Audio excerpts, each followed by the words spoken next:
Muy buenos días, hermanos.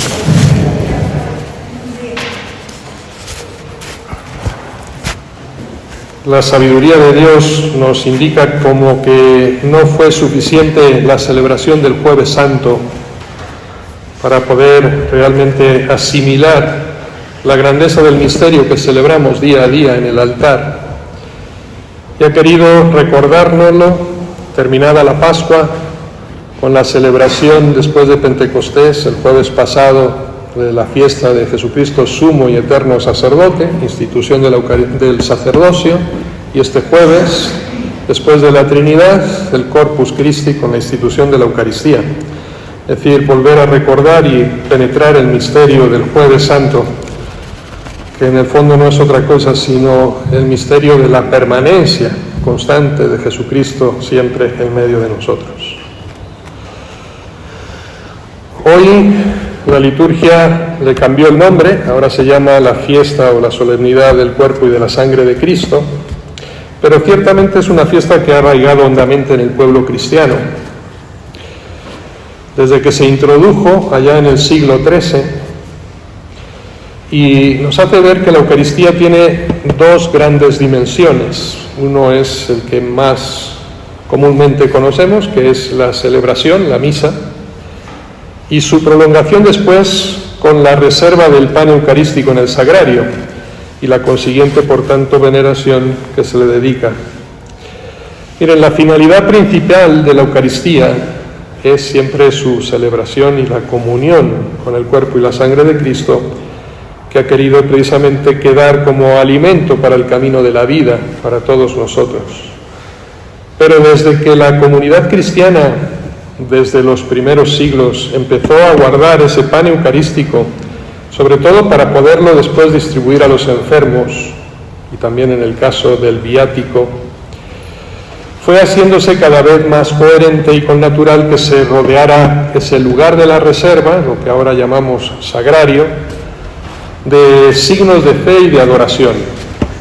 Y es precisamente lo que pretende subrayar precisamente esta fiesta de hoy del Corpus Christi, con un cierto paralelismo con la noche del Jueves Santo, en aquellas horas entrañables precisamente entre la misa vespertina de la Última Cena y el comienzo del Viernes Santo.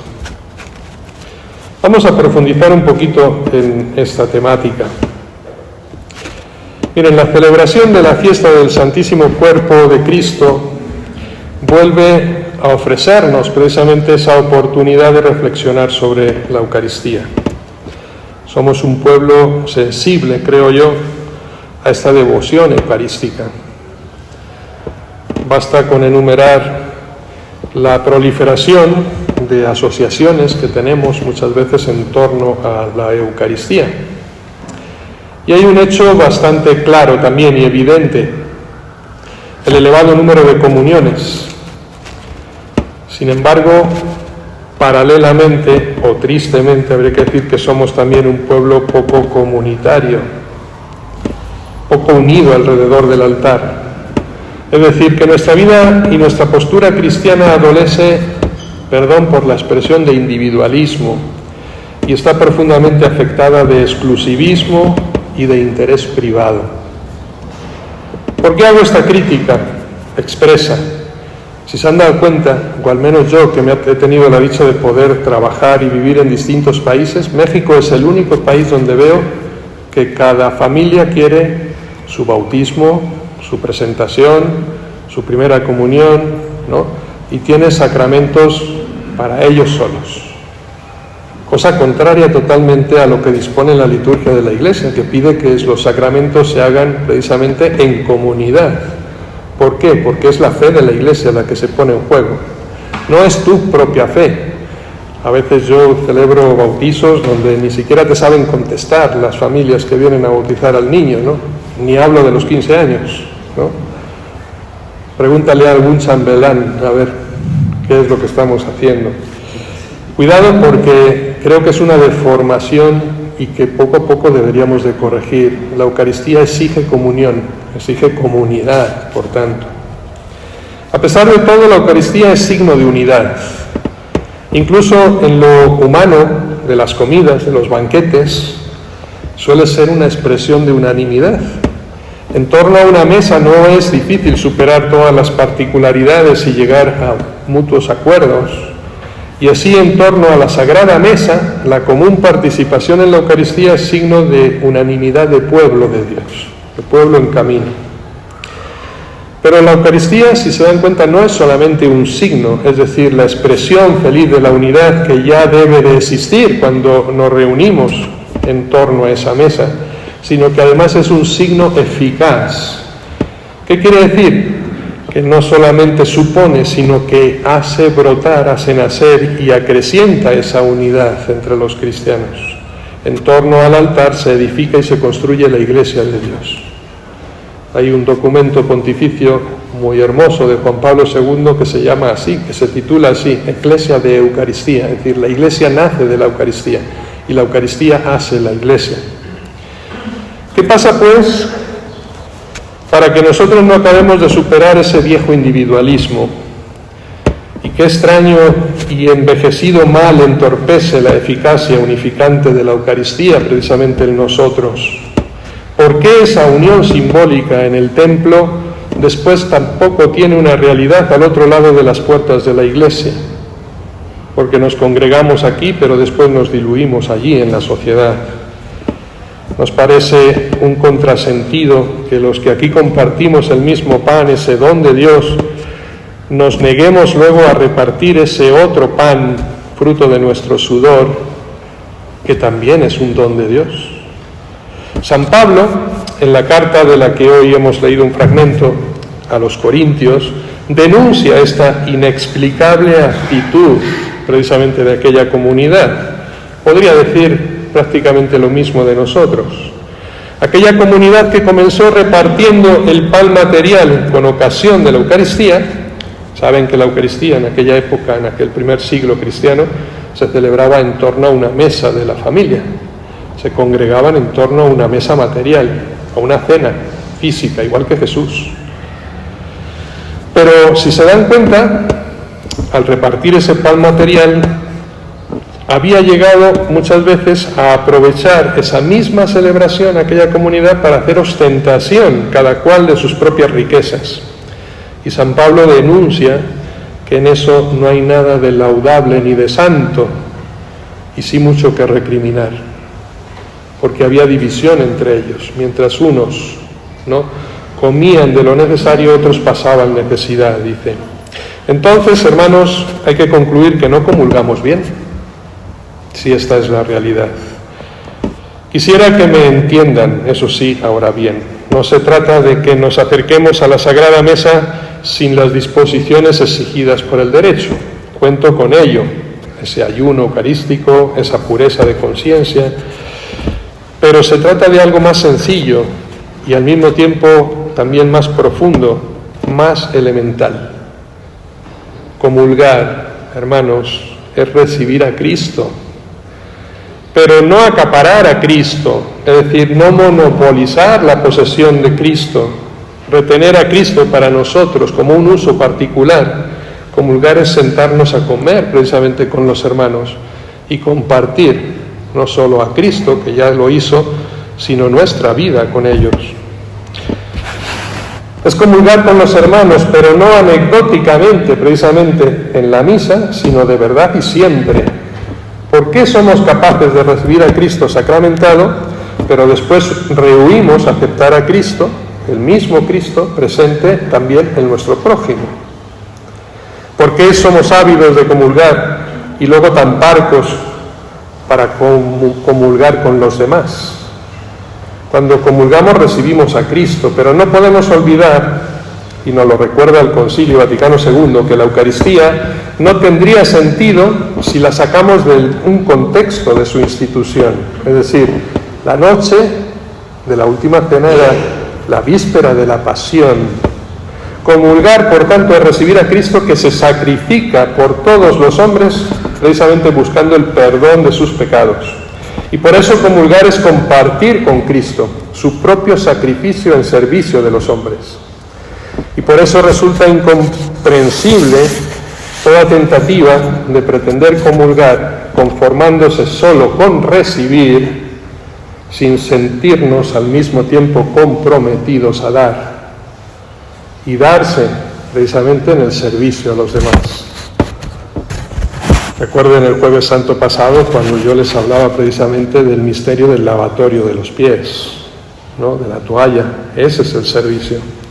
No podemos comulgar, por tanto, con Cristo sin comulgar también con los hermanos. Ni tiene sentido compartir el cuerpo de Cristo si nos cerramos totalmente a compartir con el necesitado nuestros bienes. Hoy, precisamente hoy, se celebra en la Iglesia el Día de la Caridad. Es la fiesta de todas las cáritas, que es la visión sensible social de ayuda a aquellos que lo necesitan por parte de la Iglesia. Celebramos el amor de Dios que muere y se nos da en alimento para mantenernos unidos a Él en una misma Iglesia y en una sola Iglesia. Por eso es una buena ocasión, digo yo, para reflexionar y examinarse cada cual, de manera que demos a la comunión su debido valor y sentido. No el valor que nosotros hayamos podido atribuirle, sino el que el Señor quiso verdaderamente darle, signo eficaz de nuestra unidad. Y donde hay pan, allí está Dios. Y aquí llega la segunda parte de mi reflexión. Miren, se cuenta una bella historia en torno a esta fiesta litúrgica del Corpus Christi, que surge precisamente en la Iglesia en el año 1264. Recuerden que les decía siglo XIII, ahí empieza la celebración del Corpus. Y en este año, para la confección del oficio litúrgico precisamente de esta fecha, el Papa y los cardenales invitaron a los dos mayores teólogos de aquel tiempo. Estaba el dominico que todos conocemos bien, Santo Tomás de Aquino, que sería calificado como el Doctor Angelicus, y el franciscano Buenaventura, al que se le llama también Doctor Piadosus o sobre todo Doctor Seraphicus. Intervino primero Santo Tomás. O sea, a los dos les habían pedido que compusieran himnos, ¿no?, para dignificar esta fiesta del Corpus. Interviene primero Santo Tomás y leyó ante el Papa y los cardenales su famoso Adorote Devote. Cuando acabó su lectura, curiosamente, San Buenaventura comenzó a romper el himno que él mismo había compuesto, afirmando que era de tal belleza el himno leído por Santo Tomás que no merecía la pena ni siquiera escuchar el que él había compuesto. Ese Adorote Devote ha pasado después a la liturgia, creo que todos o casi todos lo sabremos de memoria, y lo hemos cantado tantas veces. Su letra se ha plasmado en bellas melodías gregorianas y también modernas, y nos hemos quedado con el deseo quizá de conocer lo que había escrito San Buenaventura. Los restos lamentablemente quedaron ahí escondidos en la manga de su sayal franciscano. Miren, esta historia nos puede servir de marco a las consideraciones precisamente que hoy estamos haciendo. De estas lecturas litúrgicas que hemos escuchado, salta a la vista ese gran paralelismo entre el relato de la institución eucarística que recoge San Pablo en la carta a los Corintios y la narración que hace San Lucas en el Evangelio de la multiplicación de los panes. Una unanimidad en afirmar, obviamente, que el texto de Pablo es el relato más antiguo de la institución de la Eucaristía que tenemos, incluso anterior al de los Evangelios, porque son los tres sinópticos precisamente los que van a recoger esa tradición paulina de un material obviamente anterior a él. Las celebraciones de los cristianos vemos que cuando partían con alegría el pan en sus casas, lo hacían en recuerdo de aquella última cena de Jesús. Lo que añade Pablo son las últimas palabras del relato. Cada vez que coman de este pan y beban de esta copa, proclaman la muerte del Señor hasta que Él vuelva.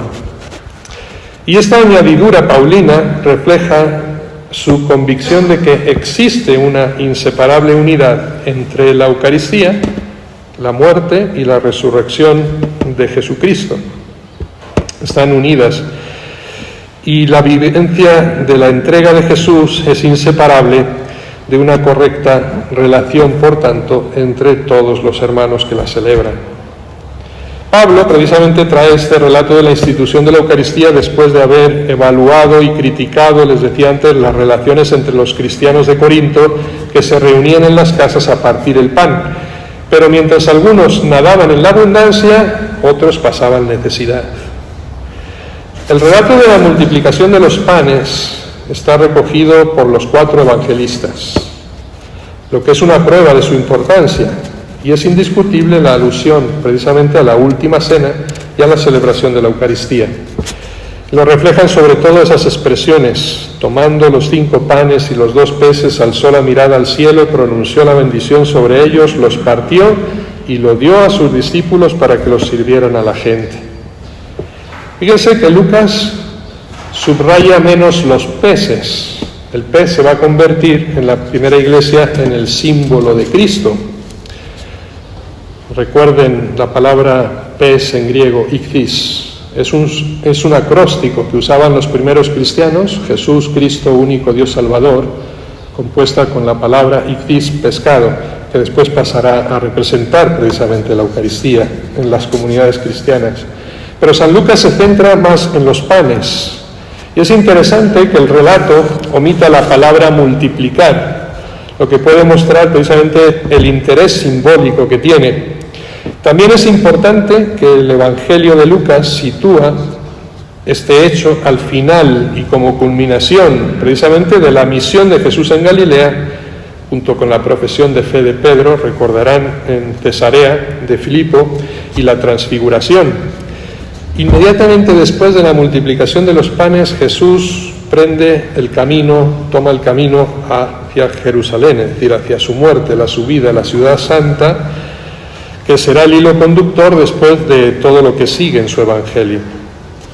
Y es importante también el protagonismo que confiere a los discípulos, que es la parte que más nos interesa, porque Jesús les dice: denles ustedes de comer. Y también díganles que se echen en grupos de 50. Serán entonces los mismos discípulos también los que recojan las obras. En griego se llama klásmata, que es el término que utiliza después la Didache, el primer documento de la era cristiana, para referirse precisamente a esas partículas, a esas fracciones eucarísticas que se pierden a veces en la distribución. Y lo hacen en 12 cestos, nos dice el Evangelio, otra alusión a los 12 discípulos.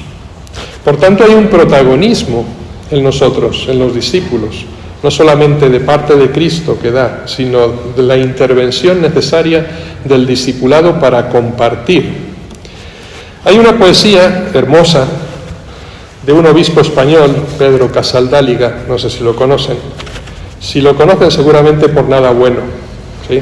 Es uno de los padres de la teología de la liberación, misionero en Brasil durante toda su vida, y tiene esta poesía: donde hay pan, allí está Dios. La Biblia es un menú de pan fraterno. El universo es nuestra mesa, hermanos. Las masas tienen hambre de este pan, y este pan es su carne, destrozada en la lucha, vencedora en la muerte. Somos familia en la fracción del pan. Solo al partir el pan podrán reconocernos. Seamos, por tanto, pan, hermanos. Palabras de este obispo español, brasileño. Y yo me pregunto, ¿por qué o de qué nos sirve nuestras celebraciones eucarísticas en las que seguimos partiendo el pan si luego no nos empujan o no nos aguijonean a compartir también ese pan que realmente nos cuesta tanto compartir, que puede ser o nuestro dinero o nuestro bienestar o nuestras actividades personales o nuestro tiempo o nuestras mismas personas? No somos capaces de entregarnos a los demás cuando estamos admirando la entrega que ha hecho Jesucristo por nosotros y por todos. Donde hay pan, allí está Dios, dice Casaldáliga, o mejor, donde hay pan partido, compartido, allí está Dios. La Biblia es un menú de pan fraterno, una llamada continua muchas veces a compartir lo que tenemos y sobre todo lo que somos. Somos familia cristiana, somos hijos de Dios. Y no porque hagamos celebraciones eucarísticas más o menos bonitas y lúcidas, sino en la fracción del pan, es decir, en ese pan que se reparte. Solo en el partir el pan podrán reconocernos. Y es lo que decía duramente Pablo: os resulta imposible comer la cena del Señor, pues cada uno se adelanta a comerse su propia cena, y mientras uno pasa hambre, el otro pasa necesidad. Y acaba diciendo: examínense cada uno en sí mismo antes de comer el pan y beber la copa, porque el que come y bebe sin apreciar el cuerpo, se come y se bebe su propia condenación. Palabras duras a los corintios, no sé si nos las podríamos apropiar hoy a la iglesia del siglo XXI. Ese sin apreciar el cuerpo, creo que quiere decir sin apreciar lo que significa verdaderamente la vida de ese Señor que se nos da en la Eucaristía y que nos llama a vivir como Él en un mundo en el que hay que decir que el universo es nuestra mesa, hermanos. Es decir, estamos llamados también nosotros a compartir. Por eso es importante que el relato de Lucas subraye tanto el protagonismo de los discípulos, de los seguidores de Jesús. Nosotros desearíamos que los milagros muchas veces vinieran de arriba, que Dios hiciese caer de nuevo maná y hasta codornices sobre los hambrientos de este mundo, o que fuesen los organismos internacionales y los responsables de las naciones los que encontrasen los necesarios cauces de ayuda a las necesidades de la humanidad. Pero, sin embargo, Jesús, cuyo cuerpo partimos en la Eucaristía, nos sigue repitiendo a nosotros: denles ustedes de comer. Díganles que se recuesten, que se sienten sobre la hierba para poder comer. Nunca, por tanto, hermanos, podemos olvidar esa revolución del corazón que los hombres, cada uno de nosotros, tenemos que realizar día a día. Es espléndido el adorote devote de Tomás de Aquino, elegido por el Papa al quedar libre el camino por el abandono humilde de San Buenaventura. Es un canto a la deidad oculta, bajo las formas de pan y vino, más oculta aún que cuando se escondía en la cruz, porque no la perciben ni la vista, ni el tacto, ni el gusto, dice Santo Tomás. Es el pan que da la vida al hombre y al que un día podremos contemplar a cara descubierta, gozando de su vista. Miren, a los historiadores y a los liturgistas les hubiera encantado conocer quizá lo que escribió y rompió San Buenaventura, y quizá el santo franciscano explicitó lo que intuía Tomás de Aquino al llamar a Jesús el piadoso pelícano, el gran signo de la Eucaristía, ¿no? El único animal que se quita la vida a sí mismo para dar de comer a sus crías. Piadoso pelícano le llamaba Buenaventura a Cristo, que se quita esa propia sangre para alimentar a los suyos, que el centro del sacramento es esa deidad oculta, latens deitas, que pasó por la vida haciendo el bien, dando de comer a los hambrientos, y que hoy nos vuelve a repetir: denles ustedes de comer. Este es el verdadero mensaje del Corpus Christi. Quiero terminar aquí citando a dos grandes santos padres que hablan precisamente de este evento y que pueden sintetizar todo este pensamiento y sobre todo darnos la clave de qué hacer nosotros ahora. San Juan Crisóstomo dice así: no es el hombre quien hace que las cosas ofrecidas se conviertan en el cuerpo y la sangre de Cristo, sino Cristo mismo, que fue crucificado por nosotros. El sacerdote, figura de Cristo, pronuncia estas palabras, pero su eficacia y su gracia provienen de Dios.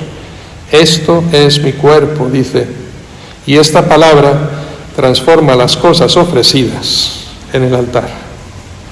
Y San Ambrosio, el otro santo padre, dice al respecto de esta conversión del pan y del vino en el cuerpo y la sangre de Cristo: estemos bien persuadidos de que esto no es lo que la naturaleza ha producido, sino lo que la bendición ha consagrado, y de que la fuerza de la bendición supera a la misma naturaleza, porque por la bendición la naturaleza misma resulta cambiada.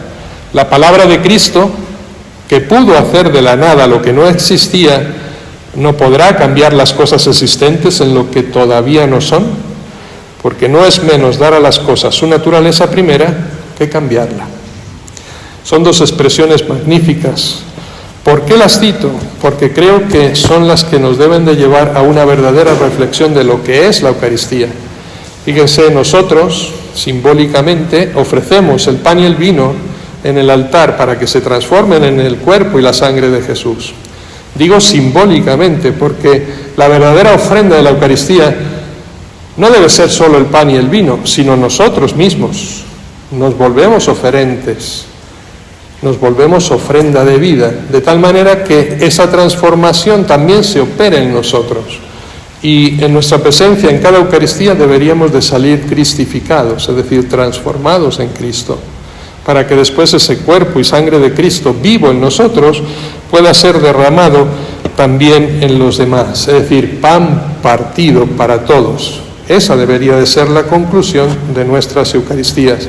Y termino con la oración de Juan Pablo II, que antes le recitaba en el momento de la adoración de la Eucaristía. Dice: nuestra oración se convertirá entonces en respeto hacia el misterio de cada hermano y de cada acontecimiento, para insertarnos en nuestro ambiente social y construir la historia con este silencio activo y fecundo que nace de nuestra contemplación. Gracias a ti, nuestra capacidad de silencio y de adoración se va a convertir entonces en una capacidad de amar y de servir.